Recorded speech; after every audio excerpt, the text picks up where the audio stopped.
विशालाक्षम् कुन्देन्दुशङ्खदशनम् शिशुगोपवेशम् इन्द्रादिदेववनवन्दितपादपीठम् वृन्दावनालयमहम् वसुदेवसूनम् नवजलधरवर्णम् चम्पकोद्भासिकरणम् विकसितनलिनास्यम् विस्फुरन् मन्दहास्यम् कनकरुचिदुकूलम् चारुबर्हावचूलम् कमपि निखिलसारम् नौमि गोपीकुमारम्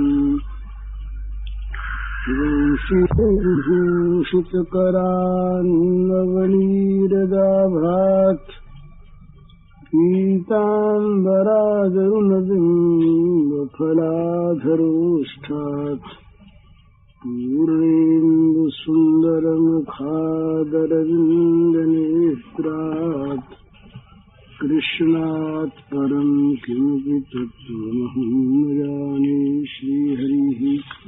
वो दूसरों के कहने में उपद्रव बढ़ा और इनकी लीला बढ़ी और मैया उनका आनंद बढ़ा और भय बढ़ा दोनों। अब ये जब तक घर में तब तक को संभाल रखना बड़ा सहज था, अब ये इधर उधर जब जाने लगे तो संभाल करना बड़ा मुश्किल होगा। यशोदा रोहिणी ने कहा तमाम धात्रियों से कि भाई सावधान रहना, बच्चे चपल बहुत हैं, बड़े चंचल हैं, बड़े उद्यमी हैं, किसी की बात मानते नहीं। मैया देख देख के तो आनंदित हों, उनकी लीलाओं को देखें पर मन में डरें। और फिर उन्होंने गोपियों से भी कह दिया, आसपास पड़ोसियों से, कि देखो भाई ये बच्चे जो हैं ये उद्यमी बहुत हैं, तुम लोग भी आ जाया करो, ख्याल रखा कर। तो वो तो चाहती थी किसी प्रकार से मैया आने को कह दे, तब तो फिर बात ही क्या है। तो गोपियां भी आने लगी। वो तो अब संभाल क्या रखती, वो तो बाल बिहार देखने आती। इस प्रकार से वो घर के कामकाज को भूल करके सब के सब उस आनंद सिंधु में लहराने लगी। तो ये जब आंगन में खेलते कूदते तब क्या हुआ कि ये गायें जो थीं और गोवत्स जो वहां पर थे, ये सब भी तो सब प्रेमी गण ही थे, कोई पशु थोड़े ही थे ये। तो ये लोग अब नंद बाबा के महल के अंदर आंगन में आने लगे लीला देखने के लिए, और आकर के वहीं खड़े हो जाएं सब। तो ग्वाले बेचारे बड़ी चेष्टा करें बाहर निकालने की, पर ये निकले ही नहीं बाहर, खड़े रहे आंगन में। और जब बलपूर्वक इनको निकालना चाहें तो वहां सो जाएंगे, गायें सो जाएं, बछड़े सो जाएं, उठे नहीं वहां से। तो कन्हैया बोले रहने दो, दाऊ जी बोले इनको रहने दो, इनके साथ खेलेंगे हम, मत निकालो इनको बाहर। तो यूं बस वो बछड़े और गायें भी अंदर, आंगन बड़ा भारी आंगन था नंद बाबा का, तो उसमें आने लगे। अब ये क्या करते, इनको डर तो था नहीं, भगवान के नाते की बात छोड़ दें, बच्चे रहे तो डर तो इनके मन में था नहीं। तो पहले तो ये बछड़ों के पास जाने लगे। बछड़ों के पास जा करके और देखा इसके पीछे लंबी लंबी क्या है। अब पूछ तो जानते नहीं क्या चीज होती है। तो उसको लेके हाथ से पहले हिलावे तो वो बछड़े के जरा गुदगुदी हो तो ये देखें कि ये बछड़ा प्रसन्न हो रहा है। जरा जोर से खींचें कि बछड़ा खड़ा हो जाए तो उसको और भी जोर से पकड़ लें, तब और खींचें तो बछड़ा दौड़े तब ये उसके पीछे पीछे घसीटते हुए चले जाएं। तो मैया कहे, अरे शाबाश, बड़ा बहादुर, बड़े बहादुर हो तुम लोग, देखो ना, बड़े बहादुर, शाबाशी दे मैया, और सब ताली दें और इनकी मौज और बढ़े। तो इस प्रकार से फिर ये जब देखेंगे बहुत दूर जा रहा है बछड़ा, कहीं ये हाथ से पूंछ छूट गई तो वात्सल्य भावना मैया के मन में, तो पीछे से दौड़ करके जाए और दौड़ करके छुड़ा के इस तरह से गोद ले लें कि भैया ऐसा नहीं करना चाहिए, तुम हारे नहीं, तुम्हारे पूछ हमने छुड़ाई है, बछड़ा ही हार गया। इस प्रकार से उनको ले आवे समझा बुझा करके। अब ये और चंचल कुछ दिनों के बाद हो गए, तो अब ये बाहर आके खेलने लगे, नाच करने लगे, बड़ा सुंदर ये नाच करने लगे। तो अब मैयाओं के मन में आया कि नाच देखें, और कहा थोड़े थोड़े गाया करो, गाया करो। तो इनका नाचना गाना शुरू हुआ, बड़ा सुंदर भाव है। ये नाचने लगे और गाने लगे, दोनों काम इनका। इनका गाना क्या है, वो अस्फुट स्वर है, ठीक ठीक गाना तो इनको आता नहीं, पर इनका गाना जो है ये तो गाना नावे तो क्या है, इन्हीं का गाना तो सब जगह गाया जाता है। तो इस प्रकार से गाने लगे। तो मैया सब इकट्ठी हो जाएं और इकट्ठी होकर के कहेंगे आज तो गाना सुनाओ हमको और जरा नाच दिखाओ। तो ये क्या नाना नाच नहीं दिखाएंगे। तो तमाम गोपियां इकट्ठी हो जाएं और इकट्ठी होकर के कहें माखन हाथ में ले लें, माखन हाथ में ले करके दूर खड़ी हो जाए, कहें देखो नाचोगे तो माखन मिलेगा। अब नाचने के मन में आ जाए कि भाई माखन मिलेगा तो क्या है, थोड़ा सा नाच लें। तो ये नाचने लगते और वो इनको नचाने लगती। बड़ा सुंदर सुंदर इनका भाव, इस प्रकार से ये सुख देने लगे नाचते हुए। इसके बाद ये क्या करते, अब तो सब कुछ करने लगे ना ये, तो बाहर भाग जाते। अब ये बाहर बड़ी बड़ी गायें, बड़े बड़े बैल, बड़ी बड़ी भैंसें, ये सब तो जब ये पास जाते तो वो अपनी नाड़ नीचे कर देती, जरा हाथ ही लगा दी, जरा हाथ फेर दें, बड़ा उनका भाव। तो ये आगे बढ़ जाते, बढ़ कर जो उसका सिर नीचा रहता ना, तो दोनों सींग पकड़ ले, सींग पकड़ के यूं हिलाते, सींग पकड़ के यूं हिलाते, कभी पूंछ पकड़ के लेते, कभी ऊपर चढ़ने लगते, बैठी गाय ऊपर बैठ गए और यूं खड़े बोले उठ।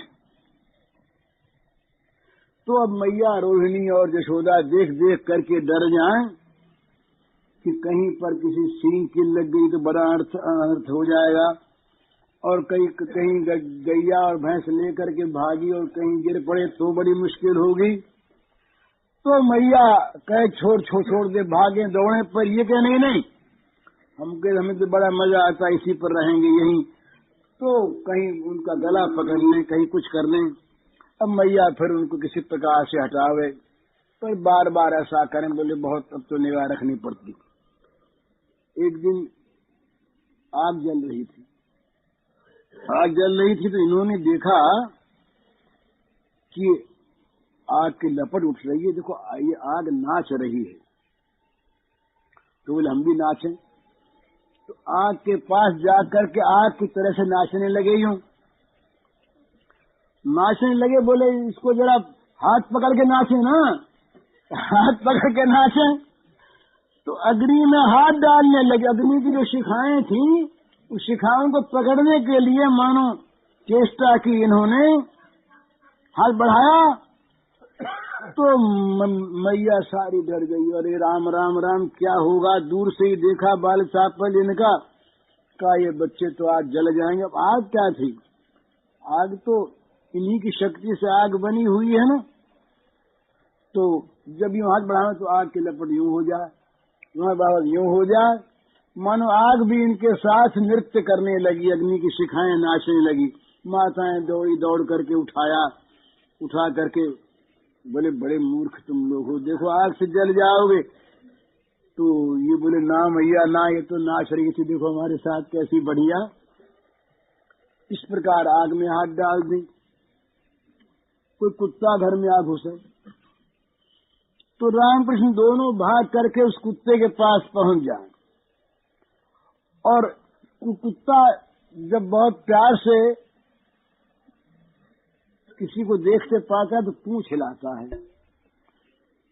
तो कुत्ता जब पूंछ हिलाने लगे और सिर नीचा कर ले तब ये उसके गले को पकड़ देंगे और दाहिने हाथ से बाएं हाथ को गले में डालने और दाहिने हाथ से उसकी जीभ को पकड़ ले। कुत्ते की जीभ वो लफड़ावे जीभ को पकड़ खींचने लगे। कभी पूंछ खींचे और कभी कुत्ते के ऊपर ही जा बैठे। मैया देखती है कि भाई ये कुत्ते को घर के पालतू हैं, इनसे कोई डर नहीं, तो मैया देख देख करके हंसे। अब बंदरों का तो पूर्व का इनका सहयोग रहा बड़ा भारी, तो बंदर लोग जब आवे तब तो इनको बड़ा अच्छा लगे। बंदरों को देख देख जब बंदर नाचे तो ये भी नाचने लगे, उनके पास जाएं और बंदर भागे नहीं इनसे। तो ये क्या करें कि दोनों हाथ से उनके दोनों हाथ पकड़ के बंदरों के उनको घर की तरफ खींच करके बुलाओ, खेलेंगे हम साथ। बंदरों को खींच लाए तो ये सब देख करके नंदरानी अब डर जाए कि भाई ये बंदर जो हैं ये तो कहीं काट लें। कुत्ते तो घर के पालतू हैं लेकिन ये बंदर तो सब ऐसे ही हैं, कभी काट बाट ले सर्वनाश हो जाए तो बड़ी मुश्किल। समझा बुझा कैसे ही दूध का नाम ले करके माखन का नाम ले करके लावे लौटा करके। एक दिन देखा एक काल नाग निकला, काला नाग निकला एक, तो इन्होंने देखा कि ये क्या चीज निकली। ये देखो ना चल रही है ऐसे काली काली चीज चमकीली, ये क्या है। तो दौड़े, दौड़ करके पीछे से पहुंचे तो उसकी पूंछ पकड़ ली, सांप की पूंछ पकड़ ली। अब वो सांप के जब स्पर्श हुआ तो उसको बड़ा आनंद मिला, तो वो सर्प जो है उसने अपना फन फैला दिया। तो इन्होंने क्या किया कि अपने दाहिने बाएं हाथ से तो पूछ रहे पकड़े और दाहिना हाथ उसके सिर पर रख करके फनों पर भी थपथपाने लगा। और फिर वो कुछ बोला नहीं तो उठा करके उसको गले में माला बना के पहन लिया। अब जशोदा मैया रोहिणी मैया डरी राम राम नारायण का वो स्मरण करने लगी, हे नारायण अब तो आप बचाओ, इसने तो सांप ही गले में डाल लिया, बड़ा चंचल है भाई, मानता नहीं। तो भागी दूर से देखा, भागी बेचारी। अब कवरी जो है बेणी वो खुल गई, विगलित हो गई और गिर पड़ी एक जगह। तो रास्ते में धूल लग गई तमाम। अब वो देखें कहीं काट न जाए, हम पहुंचे इतने में। तो भागी दौड़ी, दौड़ करके अरे बड़े दुष्ट तुम हो गए हो, बड़े चंचल हो, किसी प्रकार से उठा उसू करके उनको और ले करके आई। एक दिन के बाद थोड़ी मतलब रोज सांप निकले, रोज इनका यही हाल। अब एक दिन की बात सो इन्होंने क्या किया, बड़े चंचल रहे। तो बगल में था बगीचा और बगीचे में बड़े बड़े कुएं रहे पानी सींचने के लिए। वहां पर रस्सी पड़ी रहती और घड़े पड़े रहते। तो साहब दोनों भाई पहुंचे कुएं पर। कुएं पर पहुंचे तो वो रस्सी लगी हुई थी कलसी के, तो उस कलसे को कुएं में डाल दिया तो भर गया पानी से। तब उनको खींचने लगे, अब खींचा जाए नहीं, हाथों में जोर नहीं, भरा कलसा खींचा जाए कैसे। तो अब वो नीचे को खींचे, इनको तो अब डर लगा, रे भैया मैया गिरे, हम तो कुएं में गिरे, ये कलसा हमको खींच रहा है। तो मैया ने देखा रे कहाँ से बोल रहे हैं ये, अरे हाय हाय न मालूम में तो कुएं पर चले गए, कहीं धक्का लगे गिर पड़े। तो दौड़ी मैया, हाय हाय हाय तुमने क्या किया, हे भगवान नारायण तुम बचाओ, हमारे पहुंचने में देर होगी, ये कहीं गिर न पड़े। जरा सी देर हुई थी तो गिरे। इस प्रकार से ये सब कुछ कराओ। कभी कभी इन्होंने एक दिन मयूर आया, मोर आया। मोर तो रोज ही आते, इनको मोर बड़ा प्रिय। तो मोर ने देखा इनको तो वो बस अपनी पूंछ फैला करके लगा नाचने। तो इनको मोरों से, मोर पांख से बड़ा अनुराग, ये भी बहुत राजी हो गए। तो उसकी सुंदर पूंछ, रंग रंगीली पूंछ देखी और बड़ा सुंदर वो नीलकंठ देखा, उसको हरितकंठ नील, तो हाथ से उसको सहलाने, मोर पर हाथ फेरने लगे और कभी उसकी पूंछ को पकड़ के खींचने लगे। इधर उधर जब मोर भागे तो उसके पीछे पीछे भागेंगे, इधर भागे इधर भागे इधर भागे, और दोनों भाई कभी वो आगे आ जाए कभी वो पीछे आ जाए, मोर का रास्ते ही रोक ले। तो अब मैया ने देखा कि ये मोर कहीं चांच से मार न दे, बड़ी मुश्किल, कहीं लग जाएगी तो क्या होगा। तो मैया फिर दौड़ी तो बोले ठहर जाओ, देखो कैसा खेल रहा है, अंगुली दिखा करके बतावें। मैया बोली तुम लोग बड़े शरारती हो गए हो, बड़ो जरा सी बात नहीं मानते, अरे तुमको मोर मंगवा देंगे हम बड़े बड़े और दूसरे पक्षी और पिंजरों में रख देंगे, तुम खेला करना उनके साथ। बोले नहीं, पिंजरा उंजरा नहीं चाहिए, हम तो ऐसे ही खेलेंगे। एक दिन की बात सो क्या किया कि ये गायों के लिए एक बाड़ा रहा, कई बाड़े थे, तो बाड़े में कांटों की बाड़ लगी, तो ये खेलते खेलते गए। अब बोलो दरवाजा कौन देखे इनको, कौन से मार्ग से जाना है, इनके लिए सभी मार्ग हैं। तो इन्होंने देखा कि बाड़े के अंदर जाना है, तो अब जाएं कैसे। तो कांटों की बाड़ में जहां जरा सा छेद दिखा, बोले यही रास्ता है। तो वो कांटों में पहले तो पैर घुसा दिए और फिर सिर घुसा दिया। अब बदन रह गया इस तरफ, अब दोनों तरफ कांटे गड़े, अब वो हिल न सके, तो अब बड़ी न तो पीछे हट सके न आगे जा सके। तब रोने लगे, मैया मैया देखो देखो मैया क्या हो गया, ये इन कांटों ने पकड़ लिया हमको, तो छुड़ाओ आ करके। तो सिर पीटा दोनों ने, राम राम ये तो बड़े उद्यमी मानते नहीं, इतना कोमल अंग इनका, और कहीं कांटे गिर गए तो बड़ी मुश्किल होगी। किसी प्रकार दौड़ी, कांटों को हटा करके उनको बाहर निकाला। इस प्रकार से वे श्रृंगग्नि दष्ट जल द्विज कंटकेभ्य पीड़ा पराभज चलु सुसुतो निषेधुम गृह्यानि कर्तुम यत्न जज्जनन्यु शेकात आप तुल्लम मनुष्यो नवस्थाम। इस प्रकार से ये कन्हैया और दाऊ जी बड़े चंचल, बड़े खिलाड़ी, कहीं हरिणों के पीछे, कहीं गायों के पीछे, कहीं सींग वाले पशुओं के पीछे, कहीं धधकती हुई आग में यूं खेलने लगते, कभी कुत्तों के पास, कभी बंदरों के पास, कभी किसी कुएं में, किसी गड्ढे में, कभी मोरों के पास, कभी कांटों में ये जाते आते। भैया बहुत बरसती इनकी एक भी चलती नहीं। अब घर का काम धंधा भी मैया से बंद हो गया। अब घर का काम कब करें, दिन भर तो चिंता की, जब तक ये सो न जाए तब तक न मालूम ये क्या कर बैठे, कुछ पता नहीं। तो दोनों मैया और तमाम धात्रियां सब परेशानी के साथ साथ आनंद जब इनको खेलते देखें और हंसते देखें तो बड़ा आनंद। तो बच्चों को एक तरफ तो बचाने की चिंता और एक तरफ उनके खेलने का आनंद। इस प्रकार से मैया, तो ये कहते हैं कि यहाँ पर इस श्लोक में एक शब्द आया है द्विज। द्विज का एक अर्थ ब्राह्मण भी होता है। तो इस विषय में एक कथा बड़ी सुंदर प्रचलित है। ब्राह्मणों के साथ भी ये खेलते, ब्राह्मणों के साथ भी खेलते। तो उसकी एक कथा है। एक ब्राह्मण रहे, उनका नाम था कण्व रहे। तो कोई तो कहते हैं कि जो कण्व रहे ये इसके यशोदा मैया के पीहर के ब्राह्मण थे, और कोई कहते हैं कि नहीं ऐसी कोई ऋषि थे। तो ये कण्व जो थे, ये इनकी कथा आती है कि ये बचपन से ही बड़े नारायण परायण थे।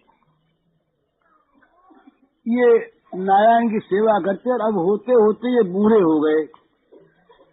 तो एकांत सेवी थे, भगवान का स्मरण करते, भजन करते, और भगवान की एकाएक इनके पास श्री विग्रह था, उसको अर्पण करते, रोज अर्पण करके नैवेद्य उसका लेते, प्रसाद पाते, और बड़े प्रेमी थे। तो तो कण्व जो है कहीं जाते आते नहीं, नंद बाबा के यहाँ ये बीच बीच में जाया करते, और उन लोगों की, दोनों की ही, नंद बाबा की यशोदा मैया की बड़ी श्रद्धा थी कण्व के प्रति, तो वो कण्व को अपने हृदय की बात बताया भी करते, पूछा भी करते, और कण्व की आवश्यकता को पूर्ण भी किया करते। तो किसी से कुछ मांगते मांगते नहीं। तो अब की ये 5 वर्ष हो गए, आए नहीं थे नंद बाबा के घर, ध्यानवान में रहे, विशेष भजन में। तो इनको मालूम नहीं था कि कन्हैया का प्राकट्य हुआ है, इनके नंद बाबा के बच्चा हुआ, इन्हें पता नहीं था। तो द्वादशी का दिन था, और ये अपने इष्ट देव की पूजा के लिए फूल चुनने को और कंदमूल लेने को यमुना के तट पर आए थे, गोकुल के घाट पर आ निकले। तो कुछ ग्वालिनें वहां पर पानी भरने आई हुई थी, और वो श्री कृष्ण की बाल लीला का वर्णन कर रही थी। वहां तो एक ही बात, वो बाल लीला का वर्णन कर रही थी। तो अब भगवान की प्रेरणा, कर्म किसी की बात नहीं सुनते थे दूसरे किसी, और इनका मन नहीं जाता था, पर ये भगवान की बात, उधर इनके कान चले गए, और सुनी इन्होंने। ग्राम चर्चा नहीं सुनते थे, ये उसी भगवत चर्चा। तो उधर जब कान गए तो इनको अच्छी लगी बात, तो ये उन गोपांगनाओं के पास आए और आकर के बोले कि माताओं, तुम किसकी बात कर रही हो, हैं? तो गोपियां प्रेम में गदगद बोली, अरे तुमको मालूम नहीं, पुत्र भयोई नंद महर के बड़ी बेश बड़ भाग, तुमको मालूम नहीं तो पंडित जी महाराज, ये हमारे नंद बाबा के लाला हुआ है, उसी की बात करते हैं। तो कहा जरा सुनाओ हमको। तो नंद बाबा के लाला की बात वो सुनाने लगी। अब ये तो समाधिस्थ हो गए, सुनते सुनते यमुना के तीर पर ही ब्राह्मण देवता समाधिस्थ हो गए, सब भूल गए, और वो नंद बाबा के आंगन की लाला की मूर्ति इनके सामने समाधि में प्रकट हो गई। अब कौन फूल चुने और कौन ले जाए, वहीं झोली तो रख दी, और मानो जैसे कोई मशीन ले जा रही हो, इस प्रकार से यंत्र चालित से ये ब्रजपुर की ओर चल पड़े। अब जहाँ इन्होंने ब्रज की उस नंदगांव की सीमा में प्रवेश किया कि इनको तो दूसरी ही बात की अनुभूति होने लगी। ये मानो कहाँ एक अनिर्वचनीय किसी ऐसे देश में आ गए। आज ये देश बदल गया था ना, अब तक तो वृंदावन दूसरा था, गोकुल दूसरा था, तो श्री कृष्ण के साथ तो दिव्य वृंदावन, दिव्य गोकुल वहाँ आ गया। तो ये वहाँ के तमाम चीजों को देखते हुए और मन में मुदित होते हुए आए। आकर के जब नंद बाबा के द्वार पर पहुंचे तो आने वाले हमेशा के थे ही, तो पहरेदार ने पहचान लिया और चरणों में गिर के उसने कहा कि महाराज, ये ब्रजेश्वर तो अंदर हैं और आप अंदर पधारिए। तो अंदर ले गए। अब ब्रजेश्वर आजकल अंदर ज्यादा रहने लगे, पहले तो बाहर दरबार में बैठा करते, आजकल तो अंदर ही अंदर रहते हैं अधिकतर।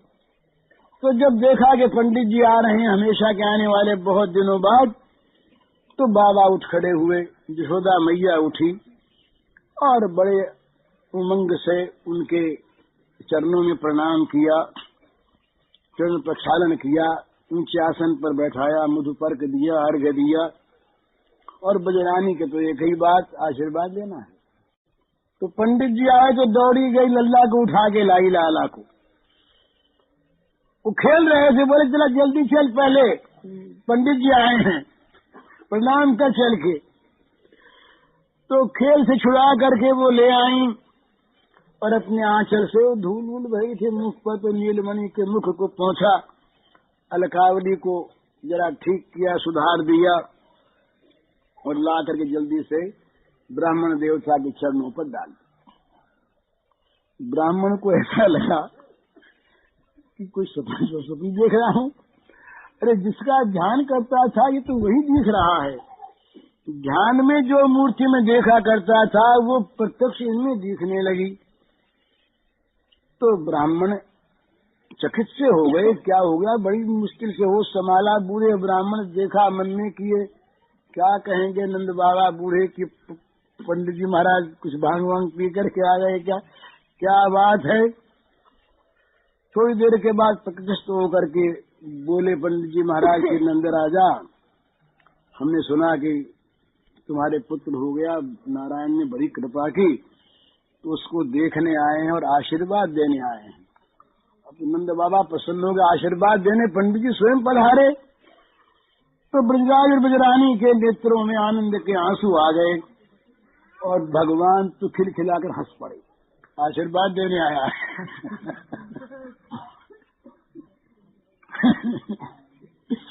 मानो श्री कृष्ण हंस करके कहने लगे दूसरी बात, करे देखो ये जो मेरी हंसी है ना इसमें लीन कर दो अपने को। यही तो स्थल है। भक्त लोग जो हैं वो काहे में लीन होते हैं, भगवान के मधुर हास्य में लीन होते हैं, उनका जीवन मधुर हास्यमय बन जाता है। जिस भक्त का जीवन मधुर हास्यमय नहीं बन गया, जिसका जीवन निरंतर नहीं हंसने लगा, वो भक्त नहीं है। तो कहा बस यही तो सर्वोत्तम स्थल है विलीन होने का, ये मधुर हास्य। तो बस तुम इसी में आ जाओ, तुम इसी में तन्मय हो जाओ। इस प्रकार से अब वो बोले तो खेलने जाते हैं। इधर देरी होने लगी तो ब्राह्मण बोले अच्छा, बोले नंद जी अब हम जाएं, बहुत देर हो गया, आशीर्वाद दे ही दिया, तत्काल हो गया। उठने लगे तो बजरानी ने पैर पकड़ ली, बोले महाराज ऐसे ही जाएंगे आप? ऐसा नहीं, द्वादशी का पारना यही करना पड़ेगा। ये आपका घर है, आप पधारे बहुत दिनों बाद, तुम जाने नहीं देंगे आपको। तो ब्राह्मण ने कहा कि भाई हमने तो एक नियम ले रखा आजकल, हम तो अपने हाथ से चुने हुए जो कंद मूल होते हैं उन्हीं से पेट भरते हैं, 5 साल से नियम है। तो नंदरानी बोली कि नियम हो चाहे कुछ भी हो, आज तो ये लाला के लिए आपको भोजन करना पड़ेगा, हमारे लिए हम तो नियम ही तोड़ें, पर आप भोजन करके जब प्रसन्न होंगे तो लाला को प्रसन्नता होगी, आशीर्वाद मिलेगा इसको, तो आपको भोजन करना पड़ेगा। ब्राह्मण ने कहा अच्छी बात है, कोई बात नहीं। तो कहा भी देखो हमारे लिए पानी वानी शुद्ध होना चाहिए, नहा करके पानी कोई लावे। अब तुम तो रात दिन बच्चे को गोद में रखती हो, तुम तो अशुद्ध हो, तो नहा धो करके तो बजनारी नहाई धोई, नहा धो करके और पानी लाई। और रसोई कहाँ बनाए, बोले शुद्ध गौशाला है। तो गौशाला में एक बड़ा अच्छा स्थान, वहाँ गोबर से लीप पोत कर, चूल्हा पहले से बना था उसको फिर सुधार दिया, स्वर्ण की कलसी में जल भर के लाई, नवीन पात्र सारे रख दिए और पद्मिनी गाय का दूध, खीर बनाया। बोले महाराज खीर बनाओ, आज खीर बने। तो वो रख दिया, कटोरी में कर्पूर रखा, चीनी रखी और घी रखा, इलायची लवंग केसर इत्यादि सब रख दिए, वो और चीजें सब कड़छी वड़छी ला के रख दी, सुगंधित काष्ठ रखा। बोले आप तो चंदन की लकड़ी से रसोई बनाओ, मामूली लकड़ी नहीं, तो चंदन की लकड़ी रख दी। हाँ जो खड़ी होगी, बोले महाराज अब बनाओ। मान का अच्छी बात है। अब उनकी दशा बड़ी विचित्र है। एक और तो उनका जो ब्राह्मणत्व है उसकी शुद्धि उन्हें बार बार झांक रही है, बोले देखो शुद्ध तरह से बनना। दूसरी तरफ भूख भी लगी मन में, तो तीसरी तरफ रसोई क्या बनावे, मन न होते होगी, बार बार उनका चित्त तो खिंचा जा रहा। उस बालक के बोले वो कहाँ चला गया, खेलने गया था ना। अब वो खेलता हुआ बालक आ जाए तो शुद्ध हो जाए, और ना रहा न जा रसोई बनावे कौन। तो बड़ी मुश्किल हो गई। तो का एक काम करो ना यशोदा, एक काम तो करो। बोले क्या महाराज? बोले वो बच्चा कहाँ गया? बोले आप रसोई बनाओ, पीछे बच्चे को ले आऊंगी आपके पास। अरे बोले वो खेलता रहेगा यहीं पर पास ही है, तुम बैठे रहो पास। इन्होंने सोचा कि उसको देखते भी रहेंगे, उसे ही बनाते रहेंगे। अब वो उनको चूल्हा नहीं दिखता, अब चूल्हे के स्थान पर उनको तो दिखता है वो मंद मंद मुस्कान, मधुर हंसी, और वो हंस रहे हैं। और वो स्वर्ण कलसी और वो स्वर्ण थाल और दुग्ध पात्र इन बड़े दिख रहे हैं। गौशाला की भीत में मानो वो नाच रहे हैं। इस प्रकार चारों तरफ कण कण में नंदे नंदे न भरे। ये सोचने लगते हैं कि क्या मैं पागल तो नहीं हो गया, बूढ़ा आदमी पागल नहीं हो गया। अब वो बड़ी पवित्रता का ध्यान था यशोदा मैया की। उसने देखा कहीं हमारी छाया भी पड़ गई, कहीं ब्राह्मण की रसोई बिगड़ गई, तो अलग अलग रहे प्रणाम करके दूर से हट गई। कहा रसोई बनाओ। अब ब्राह्मण रसोई तो बनाने लगे। अब उनको बार बार दिखे नंदन, क्या करें बेचारे। रसोई बनाई। अब वो रसोई बना, अब आदमी को होश नहीं है, पूजा वूजा का होश नहीं है, पर अंतर्वृत्ति जो रही, अंतर से इष्ट मूर्ति मानो बोल उठी। बोले रसोई बनी, क्या भोग नहीं लगाओगे? इष्ट मूर्ति ने मानो कहा भूख लग रही है, चिकाल हो गया। इष्ट मूर्ति बोली हाँ। बोले ठीक है। प्रेरणा हुई, तब वो भोजन बना और एक बड़ा सुंदर ताड़ का पत्ता लेकर उसे ठंडी करने लगे महाराज रसोई वो खीर को। जब शीतल ठीक हो गई तो उस पर तुलसी मंजरी रखी, वस्त्र से उसको ढका, आंख मूंदली, घृत मिष्टान खीर मिश्रित करी परोसी, कृष्ण हित ध्यान लगायो। ध्यान लगा का महाराज भोग लगाओ। तो यूं भोग लगाने की प्रार्थना करके आंख खोली तो रह गया बात। नैन उघाड़ विप्र जो देखे, खात कन्हैया देखे तो पायो। आंखें उघाड़ के देखी तो देखा एक कन्हैया खा रहा है खीर मजे में। कन्व ने देखा कि मैंने इष्टदेव के लिए जिस आसन की कल्पना की थी उस आसन पर तो ये नंदन बैठे हैं, और इधर उधर देखो ना कैसी तिरछी नजर से देखते हुए और उठा के खीर अपना खा रहे हैं। एक बार तो उनके देखते बिजली से दौड़ गई, नेत्रों में प्रेम के आंसू आ गए। अब नंदन ने खाते अभी जाए, पंडित जी तो खड़े हो गए। तो ये डरे, खाना छोड़ दिया, डरे। अब डर करके उठे। उनका उठना था कि अब कन्व का भाव बदला। कन्व ने कहा बोले देखो ना कितना ये बालक अच्छा तो लगता है, बहुत प्यारा तो लगता है, पर हमारी इष्टदेव कृष्ण ने भोग नष्ट कर दिया सारा का सारा आकर के। बड़ी व्यथा हुई, जरा रोष सा आ गया।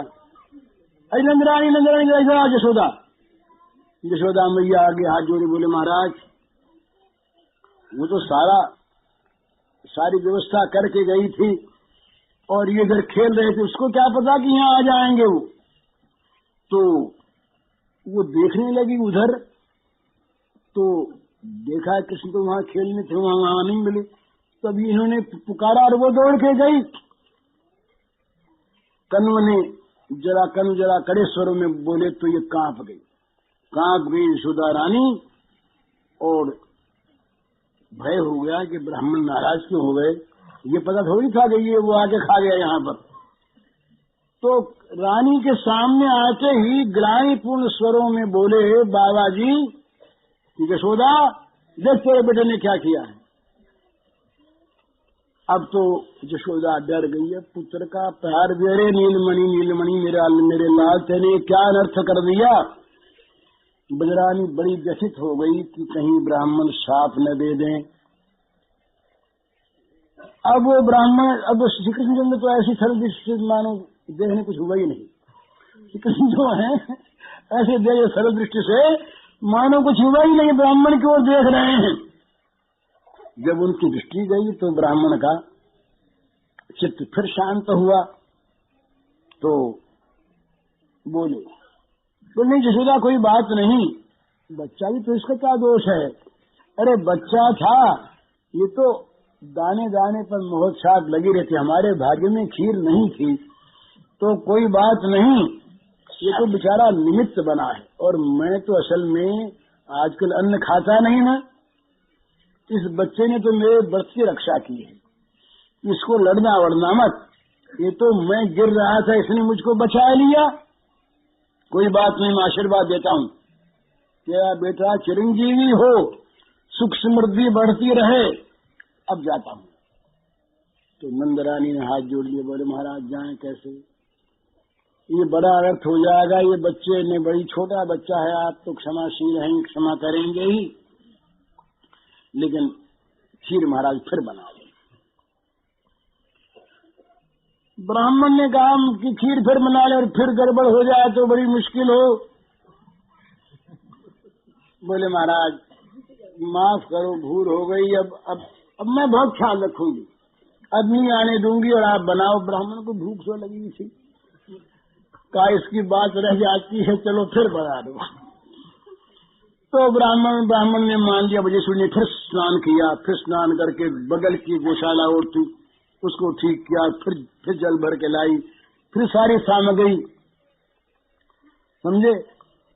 अब वो डर रही कि वो खीर लगी हुई नंदन के मुंह पर, वो याद आ रही उसको कि कहीं ये फिर गड़बड़ न हो जाए। पर इधर ब्राह्मण देवता के जो खीर लगा मन में रहा, उसको उनकी झांकी, उनके मन से भी झांकी गई नहीं। तो अब दूध से पहले इन्होंने उसमें चीनी डाल दी। पंडित जी महाराज ने दूध डाला, इन्हें चीनी डाल दी, और इस तरह से अस्त व्यस्त हूँ। पर कोई बात नहीं, आखिर वो खीर बनी। बड़ी सुंदर, उसमें कपूर की, कस्तूरी की गंध आ रही। तो फिर भोग धरा, भोग धर करके और फिर आंख मूंदी, बोले महाराज भोग लगाओ। इधर ये मैया बड़ी शंकित रही, तो गौशाला से बाहर ले गई थी, और बाहर ले जा करके मैया ने सोचा कि आज इसको गोद से उतारना ही नहीं है। जब ब्राह्मण देवता कह दें वहां से कि हम खा चुके, तब इसको ले जाना है, तो तब तक जाऊंगी, मैं भी नहीं जाऊंगी। तो कृष्णचंद्र जो है इनकी गोद में शांत होकर के बैठे, मोर नाच रहा उसकी ओर देख रहे। फिर आगे बढ़ के धीरे धीरे अब इनको तो माया रचनी, तो अलसाने लगे, उवासी आने लगी, जम्हाई आने लगी। इतने मैया की गोद में सो गए। गहरी नींद ऐसी देखी, गहरी नींद, तो मैया निश्चिंत हो गई कि अब तो ये सो गया। अब मैया की भी रात का जागरण था, एकादशी व्रत किया था ना, रात की जागी हुई। तो अब बड़ी सुंदर सुंदर हवा ठंडी ठंडी आ रही थी, मैया की भी आंखें मूंदने लगी। उधर कण्व महाराज भोग धर करके भगवान का ध्यान कर रहे, और इधर यशोदा मैया को तंद्रा ने घेर लिया। डर पहले था नहीं कि सो गया बच्चा, अब कुछ ही क्षणों का अंतर था, ये पीछे जागे, पहले वो तो उनको तो जागना था ही। वे जाग गए, बस धीरे से जाके ब्राह्मण तो आंख मूंदे बैठे ही थे, ये अंदर घुस गए, और ब्राह्मण ने 108 भगवान के नाम का जाप किया। जाप करके आचमन कराने के लिए निवेदन दे दिया। आचमन करवाना, आंख खोली तो देखा, अरे ये तो वही बैठा खा रहा। पर आज ब्राह्मण मुग्ध हो गए। ब्राह्मण को पहले से भी सौगुना माधुर्य दिखाई दिया। आहा, कैसे ये अरुणाभ नयन कमल हैं, और ये कैसी सुंदर इनकी पदावली है, कैसा सुंदर कटिदेश है जिसमें मणियों की किंकनी पहने हुए हैं, नूपों से सुशोभित इनकी चरनार बिंद हैं, और अंग कांति से मानो सारी गौशाला प्रकाशित हो रही है। नंदन नंदन बैठे अपना मजे में खीर खा रहे हैं। ब्राह्मण मौन रह करके, ब्राह्मण का मन उस सौंदर्य राशि में लग गया, अभी तो गुस्सा उस्सा नहीं आया। यशोदा की आंख खुली, अब अरे वो तो नहीं है, भाग गया कहीं।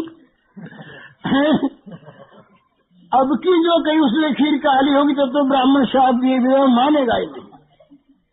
इतने में नंद बाबा आ गए। नंद बाबा से कहा कि देखो वो पहले तो उसने ये किया था रख के, तो बोले तुमने रखा है? वो रख तो थी, मैं तो लेके यहाँ बाहर आके बैठ गई थी, तो वो सो गया तो मैंने सोचा सो गया, फिर पता नहीं क्यों मेरी आंख लग गई और वो भाग गया।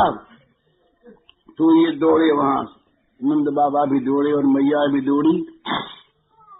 अब वो जा करके, अब चौथा पहर हो गया था, बेचारे ब्राह्मण दिन भर के भूखे, समझे। अब वो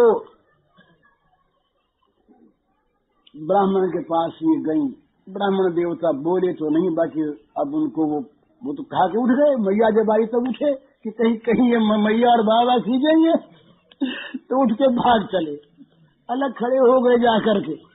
और मैया ने बाबा ने हाथ जोड़ लिए, बोले महाराज बड़ा अपराध हो गया। अब ब्राह्मण की दोनों बातें मन में, गुस्सा भी आ रहा है और उसकी शोभा याद भी आ रही है। ब्राह्मण के मन में शांति आई, बोलने में ये रोने लगी, सिसक करके रोने लगी, कहीं शाप न दे दे। पहले से ही कहीं अनिष्टा शंका हो गई। तो कन्व ने देखा कि यशोदा रो रही है, जो बोले नहीं यशोदा, मैं हृदय से आशीर्वाद देता हूँ, तेरे पुत्र का मंगल ही मंगल होगा। तो तेरे मन में बड़ी ग्लानि हो रही है, तो अच्छा ला एक काम कर, थोड़ा सा दही ला दे, तो दही से मैं पैर न खोल दूंगा और चला जाऊंगा। जब ब्राह्मण की जो शांत वाणी सुनी तो नंदरानी की फिर कुछ हिम्मत हुई, तो बोली महाराज अब मैं कैसे आपसे निवेदन करूं, फिर बार बार आपको कष्ट होता है, लेकिन ये उपकार जीवन भर नहीं भूलूंगी। भोजन किए बिना मेरे घर से अगर आप चले गए तो मुझे अपार दुख होगा। यूं कहते कहते उनकी आंखों से फिर धारा बहने लगी। और अब कन्वन जब उधर आंखें फैलाई तो देखा नंदन खड़ा है, और खड़ा तो उन्हें ऐसा मालूम हुआ कि मैया रो रही है तो वो भी रो रहा है, मैया के दुख से वो दुखी हो रहा है, उसकी आंखों में खेद है, विषाद है। तो जब कन्व ने ये देखा कि श्याम सुंदर नंदन व्याकुल से और ऐसा दिखाई दिया, तब इनका सारा रोष उतर गया। बोल नंदरानी देख कोई बात नहीं, वो बच्चा देख रो रहा है, तेरे रोते देखकर वो भी उदास हो गया, डर गया है बच्चा, तो जा बच्चे को राजी कर, और मैं नहीं जाऊंगा, खा के जाऊंगा। अब तो प्रसन्न हो गई मैया, प्रसन्न हो गई। अब उसके बाद फिर तैयारी की, तो बोली कि बाबा अब की तुम इस बालक को लेकर के दूसरे गोपी के घर चली जाओ और किवाड़ बंद कर लूंगी जा करके, और जितने ये गौशाला के द्वार सब पर एक एक गोप का पैरा बैठा दूंगी, और स्वयं ब्रजेश्वर ये नंदराज ये बाहर रहेंगे पहरे पर, जब तक पार नहीं हो जाएगा तब तक कोई नहीं आ सकेगा, मैं देखती हूँ कैसे बच्चा आता है। तो कन्व ने फिर नंदन की ओर देखा, कहा अच्छी बात करो। तीसरी बार तीसरी गौशाला में तैयारी हुई। मुख्य द्वार पर स्वयं ब्रजेश नंद बाबा ये पहरेदार बने, दूसरे तमाम दरवाजों पर यानी खिड़कियों पर भी पहरा बैठा दिया गया। एक एक गो सजग होकर के बैठ गए। ये प्रबंध करके कृष्णचंद्र को लेकर और नंदरानी उपनंद जी के घर चले गए। उपनंद के घर में जाकर के दरवाजे बंद कर लिए। अब कन्व जी ने फिर खीर बनाई, अर्पण विधि संपन्न हुई। तो वहाँ क्या किया कि खेल रहे थे ना, नंद का वो दरवाजा बंद था, मैया गोद में खेल रहे, खेलते खेलते क्या मन में छुड़ाकर हाथ मैया का भागे। अब मैया पीछे पीछे दौड़ी।